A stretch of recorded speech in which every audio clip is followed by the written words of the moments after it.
本当に私を撃とうとしているのか。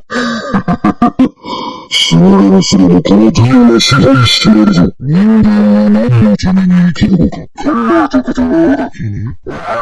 血と力のもとにひれ伏せばいいぞ。分かってくれ。なぜこのディオに近づいてくる。こんなガキを奪いでくるなんて。このディオを守れると思うぞ。お前は特別な人間のようだな。恐れ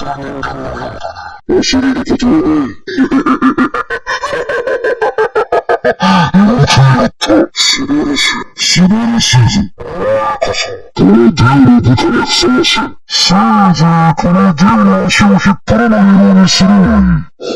分かってくるのか。なぜこのディオに近づいてくる。私は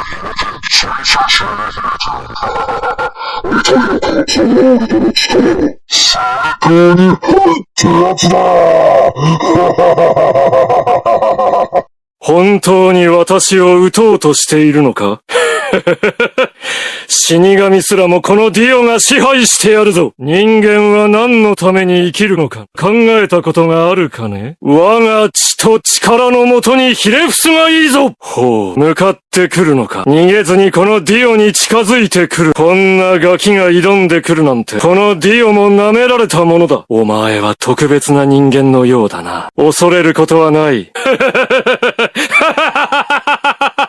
よくやった。素晴らしい。素晴らしいぞ。お前こそ、このディオの部下にふさわしい。せいぜいこのディオの足を引っ張らないようにするがいい。ほう、向かってくるのか。逃げずにこのディオに近づいてくるの。私に歯向かう。その精神は褒めてやろう。